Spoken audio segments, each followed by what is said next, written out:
Hello, my dear students. I think all of you are well in your home during the COVID pandemic 2019. But it's a good news that slowly COVID will controlled and the environment going well as compared to previously. और धीरे धीरे हमारी ज़िंदगी वापस track पे आने वाली है. होपफुली आपके जो कॉलेजेस है that will be open after 15 October और may be in November first week, but it's not compulsory. किसी स्टूडेंट के लिए कंपलसरी नहीं है कि they must have to attend the classes and all. तो जो आपका ऑनलाइन लर्निंग प्रोसेस है that will be continue as previously चल रहा था मार्च से, वैसा ही चलता रहेगा आप लोगों का. और नहीं भी चलता रहेगा तो you need some support other than your classes. तो आपके लिए मैं ये पर्टिकुलरली जो लेक्चर है ये कंटिन्यू सीरीज चलता रहेगा, आइदर ये ऑनलाइन रहे या ऑफलाइन रहे. But my main motto is to provide you a platform where you get all the information and all the topics according to your syllabus only. मैं अब कुछ दिन बाद सर्किट और मशीन भी स्टार्ट करने वाला हूं, जिसमें मैं टॉपिक वाइज करूंगा. आप सिर्फ उसके प्लेलिस्ट पे जाइएगा और उस प्लेलिस्ट पे जाके जो आपको आपके सिलेबस के अकॉर्डिंग टॉपिक है वो आप टॉपिक उसको कंप्लीट कर लीजिए. और अदर देन टॉपिक भी आपको फ्यूचर प्रिपरेशन के लिए तैयार करना ही होगा, तो आप उसके लिए उसको रेडी करिए.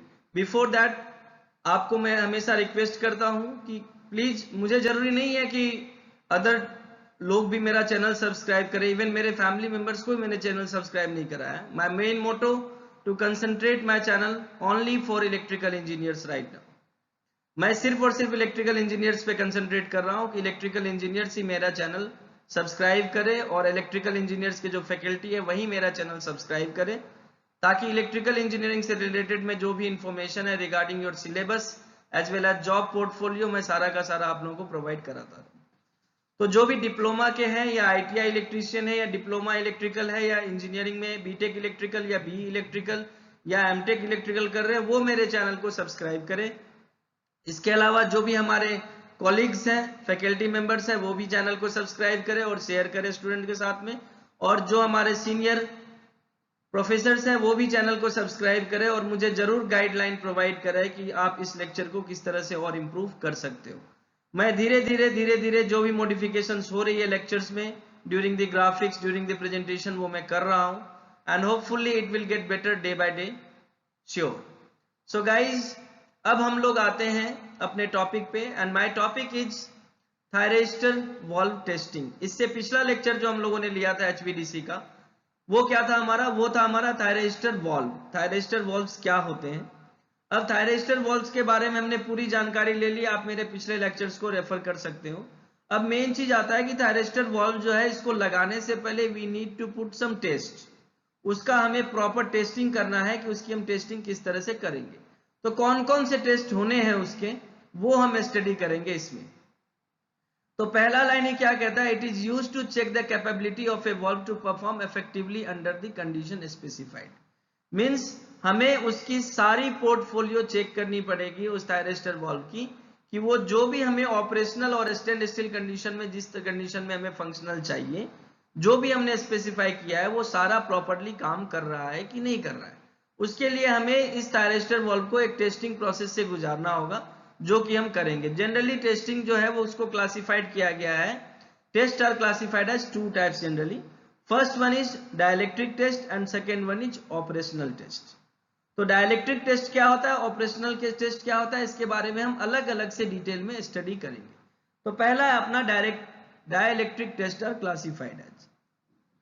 तो डाइलेक्ट्रिक जो हमारा टेस्ट है उसको जो क्लासिफाई किया गया उसको अलग अलग फॉर्म में हमने क्लासिफाई किया है. तो पहला जो उसका फॉर्म है वो है टेस्ट ऑन वॉल्व स्ट्रक्चर. जो हम वॉल्व लगाते हैं, ये वॉल्व छोटा सा डायोड या थायरिस्टर नहीं है कि हमने इलेक्ट्रॉनिक चिप में लगा दिया. It will take a big space, क्योंकि मैं जो बात कर रहा हूं वो बात कर रहा हूं आपको high voltage direct current transmission line की, जहां पे बल्क पावर ट्रांसमिशन हो रहा है. इट मींस आप सोचिए कि एक बिग हॉल है जिसमें थायरिस्टर वॉल्व्स रखे हुए to convert the AC to DC and DC to AC, उसके लिए रखा हुआ है. तो अब जो पहला है वो है टेस्ट ऑन वॉल्व स्ट्रक्चर. उसमें क्या क्या है वो देखिए. The test on valve structure are intended to verify the design of the valve structure regarding DC corona extinction voltage level and impulse voltage withstand level as related to its insulation coordination. Insulation coordination के बारे में अगर आपको detail से समझना है, थोड़ा सा ओवरव्यू लेना है, तो आप मेरे हाई वोल्टेज के प्लेलिस्ट में जाइए, हाई वोल्टेज इंजीनियरिंग के प्लेलिस्ट में, वहां पे मैंने एक अलग से लेक्चर बनाया हुआ है इंसुलेशन कोऑर्डिनेशन का, व्हाट इज इंसुलेशन कोऑर्डिनेशन, क्या होता है। लेकिन इंसुलेशन कोऑर्डिनेशन बना दूं, एक पर्टिकुलर हम लोग एक इंसुलेशन प्रोवाइड कराते हैं किसी भी सिस्टम को, उसका प्रॉपर स्केल क्या है वो हम इंसुलेशन कोऑर्डिनेशन के थ्रू ही डिफाइन करते हैं। तो इसके जो फर्दर क्लासीफाई है वो है डीसी कोरोना वोल्टेज टेस्ट। अब कोरोना वोल्टेज की बात आएगी तो कोरोना वोल्टेज दो टाइप के होंगे, एक होगा क्रिटिकल डिस्रप्टिव वोल्टेज, एक होगा विजुअल क्रिटिकल डिस्रप्टिव वोल्टेज। तो डीसी के केस में वो क्या होगा उसकी हम टेस्ट करेंगे इसके टेस्ट ऑन वॉल्व स्ट्रक्चर के फॉर्म में। दूसरा है switching impulse voltage test, means जब भी हम स्विच को ऑन या ऑफ करेंगे, सिस्टम को आइसोलेट से ऑन या ऑफ करेंगे, उस टाइम पे हमारा क्या होगा उसका स्विचिंग वोल्टेज, स्विचिंग इंपल्स होता है। आपको मैंने पहले भी लेक्चर में बताया था, आगे भी एक इन्वर्टर का ऐड आता है टीवी पे, आप लोग देखना बच्चों, उसको इस तरह से पंच करते हैं तो उसका पूरा का पूरा जबड़ा हिल जाता है जब वो स्लो मोशन में दिखाता है। तो स्विचिंग सर्ज जब आता है, स्विचिंग सडनली हम स्विच ऑन करते हैं तो उस टाइम पे भी पूरे सिस्टम में इस तरह का एक इंपल्स जनरेट होता है, इंपल्स वोल्टेज। वो कितना जल्दी हम सेट कर लेते हैं, that will be the main thing. दूसरा है लाइटनिंग इंपल्स वोल्टेज टेस्ट।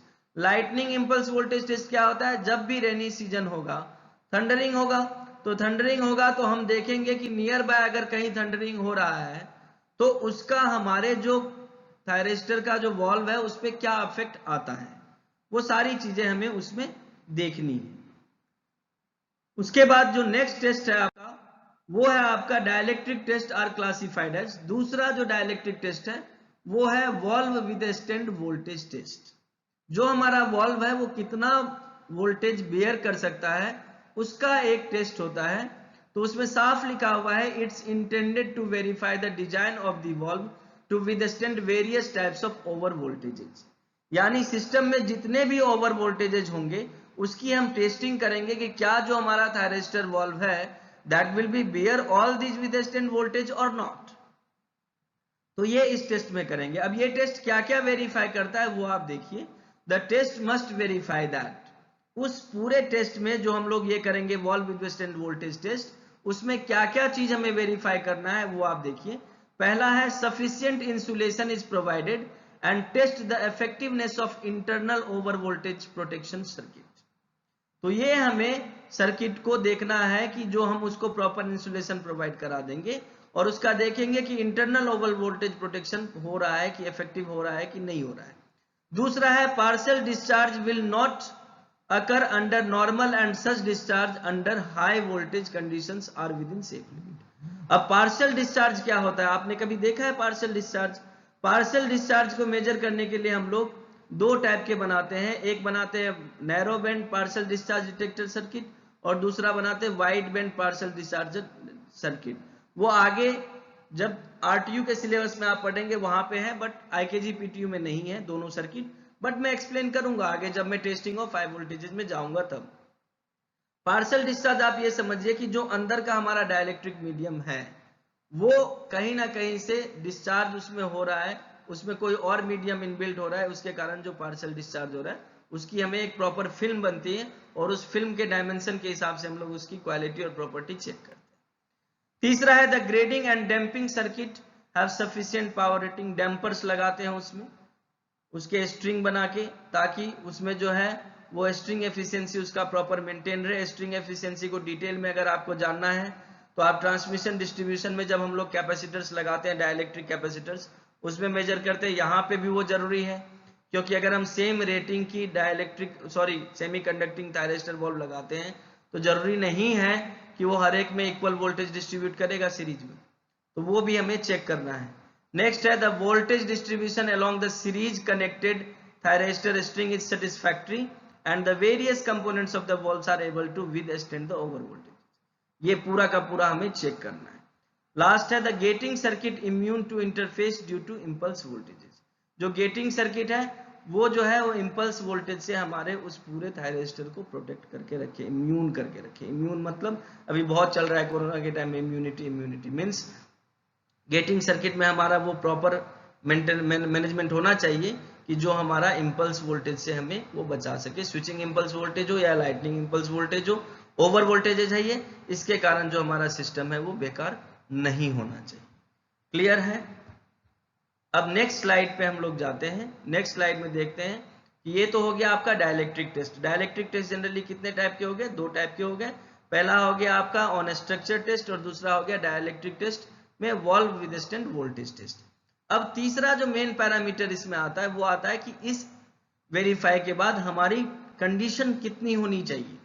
तो कंडीशन कितनी होने के लिए चाहिए के लिए देखिए, the valve can be fired from high over voltage conditions without damage and coherence in the firing of the string of thyristor is adequate so as not to over stress test fired thyristor। ये पूरा का पूरा testing जो होगा उसमें हमें कभी भी किसी भी तरह का firing of the string of thyristor जो है उसको कहीं से भी किसी भी तरह का नहीं अफेक्ट होना चाहिए। अब जो हम ये टेस्ट करते हैं, टेस्ट जो करते हैं उसमें हमारा है the test is considered successfully is it meets the criteria as, मतलब इस टेस्ट को हम तभी सक्सेसफुल मानेंगे in the case of thyristor जब हमारा ये थायरिस्टर टेस्ट जो विदस्टेंड वोल्टेज टेस्ट होगा वो इस कंडीशन को बेयर करेगा। पहला कंडीशन क्या कहता है? पहला कंडीशन कहता है कि not more than 1% of the total number of thyristor in a valve fail during any one type test. Means जो हमारा पूरा का पूरा वॉल्व है उसमें जितने भी थायरिस्टर लगे हुए हैं उसमें 1% से ज्यादा अगर थायरिस्टर डैमेज होता है तो हम उस टेस्ट को फेल मानेंगे। दूसरा कहता है not more than 2% fail of the entire series of the type test, यानी जो हम टाइप टेस्ट करेंगे उसमें इंटायर में 2% से ज्यादा फेलियर नहीं होना चाहिए पूरे टेस्टिंग में। अगर इंटायर टेस्ट के दौरान 2% से ज्यादा फेल हो रहा है हमारा सिस्टम तो हम उस वॉल्व को यूज नहीं करेंगे, क्योंकि बेटा देखो मैंने पहले भी कहा है कि ये मोबाइल नहीं है कि हमने आज यूज किया कल फेंक दिया दूसरा खरीद लिया। ये हमारा एक ग्रिड सब स्टेशन में एक पर्टिकुलर कंपोनेंट है थायरिस्टर वॉल्व HVDC के केस में, जिसको हमें सबसे ज्यादा देखना है इसकी reliability. Reliability will be the must. इसीलिए मैं अगर टेस्ट में 1 या 2% से ज्यादा भी फेल होगा तो मैं उसको कंसीडर नहीं करूंगा, क्योंकि मुझे सिस्टम रिलायबल चाहिए and system must have long life to work. ये 2 क्राइटेरिया हमें इलेक्ट्रिकल सिस्टम में रखना पड़ता है। ये इलेक्ट्रॉनिक्स नहीं है कि मोबाइल टूट गया चलो कोई बात नहीं जी बदल लो, क्योंकि एक एक वॉल्व की कॉस्टिंग लाखों में आती है और अगर वो डैमेज होगा तो पूरा सिस्टम आगे डैमेज होगा। That will B not the acceptable. अब जो विदस्टेंड ओवर वोल्टेजेस हम लोग टेस्ट करते हैं उसके जो टाइप्स है वो अलग अलग है। पहला है डीसी विदस्टेंड वोल्टेज टेस्ट। डीसी विदस्टेंड अगर कोई वोल्टेज होता है उसका है। दूसरा है एसी विदस्टेंड वोल्टेज टेस्ट। इस पूरे टेस्टिंग के दौरान ये सारे टेस्ट किए जाते हैं। Switching impulse withstand voltage test, lightning impulse voltage withstand voltage test, steep front impulse voltage withstand voltage test और नॉन पीरियोडिक फायरिंग टेस्ट। ये सारे के सारे टेस्ट जो है इस पूरे प्रोसेस के दौरान किया जाता है to maintain the overall quality of thyristor valve. उसको मेंटेन करने के लिए हम लोग ये चीज लगाते हैं, ये सारी की सारी टेस्ट लगाते हैं। पहले टेस्ट में आपने देखा 3-4 मैकेनिज्म वहां है, 4-5-6 मैकेनिज्म यहाँ है।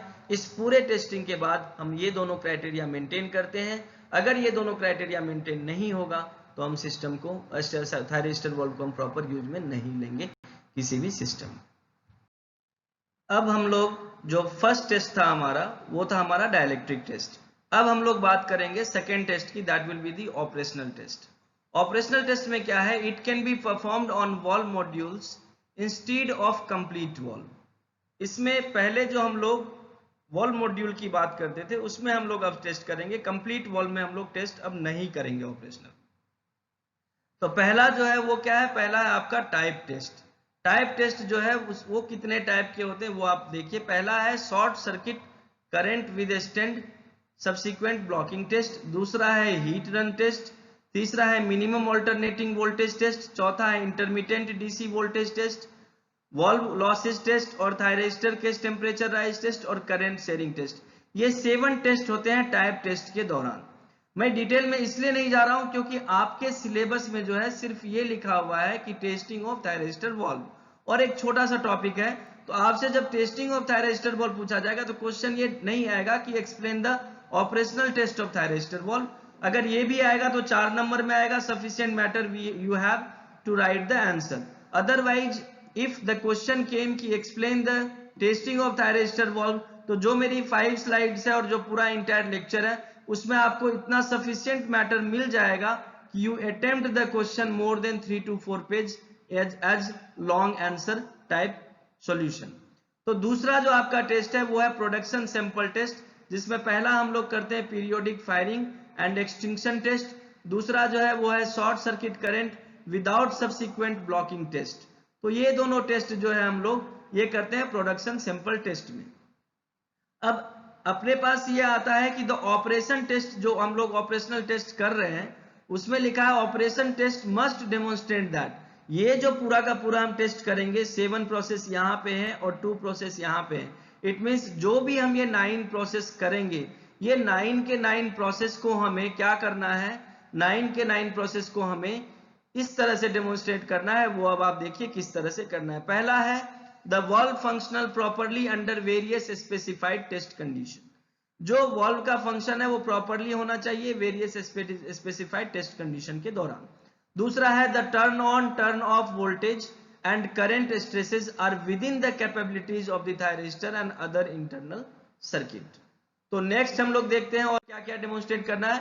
थर्ड पॉइंट है the cooling provided is adequate and no component is overheated even under the worst case fault condition.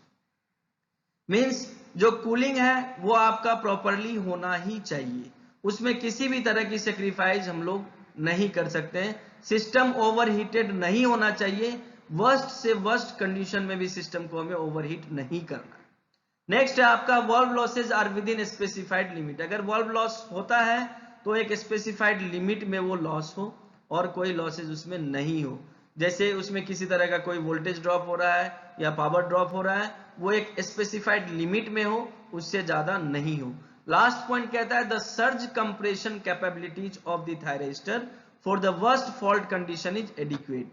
Means अगर हमारे पास सर्ज वोल्टेज क्या क्या होगा, लाइटनिंग सर्ज होगा, स्विचिंग सर्ज होगा, इंपल्स सर्ज होगा, इन तीनों में जो हमारा थायरिस्टर है वो वर्स्ट कंडीशन से बेहतर होना चाहिए।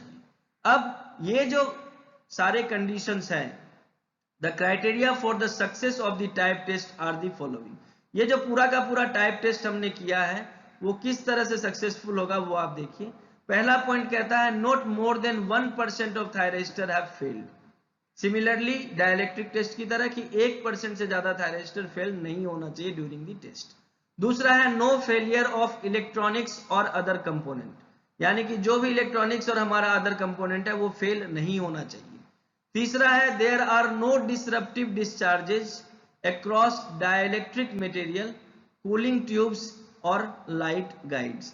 उसमें यह कहा गया है कि जितना भी हमारा हम लोग यूज कर रहे हैं अदर, जैसे डाइलेक्ट्रिक मटेरियल को यूज कर रहे हैं या कूलिंग ट्यूब्स यूज कर रहे हैं और लाइट गाइड्स यूज कर रहे हैं, उसमें कहीं पे भी डिसरप्टिव डिस्चार्ज नहीं होना चाहिए। तो ये जो पूरा का पूरा टॉपिक था, it will cover the entire process of testing of thyristor valve. Clear है? अब आपको अगर इसके बियॉन्ड जानना है अलग अलग टाइप के फंक्शनल क्या है, then it will released in the month of January. मैं जनवरी में सारे लेक्चर्स डिटेल में as per as your syllabus ही नहीं, मैं बियॉन्ड द सिलेबस भी आपका टॉपिक इसमें मर्ज करके उसको डिटेल में पढ़ाऊंगा। As per as your syllabus, as per as the curriculum of IKG PTU, the testing of thyristor valve topic is now completed. Question आएगा मैक्सिमम 8 मार्क्स का, अगर आता है उसमें क्वेश्चन आएगा explain the testing of thyristor valve. आप पूरा का पूरा एक्सप्लेन कर दीजिए, आपको कोई भी 6 to 7 मार्क्स थ्योरेटिकल नहीं कम से कम दे सकता, ज्यादा से ज्यादा आपको कम से कम 6 to 7 मार्क्स मिलेंगे, ये मेरी guarantee.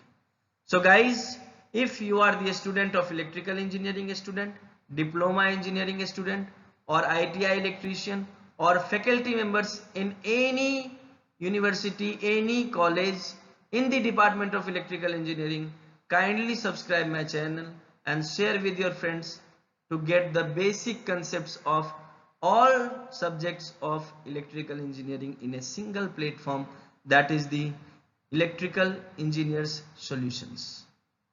Clear guys? So wish you all the best. Thank you guys.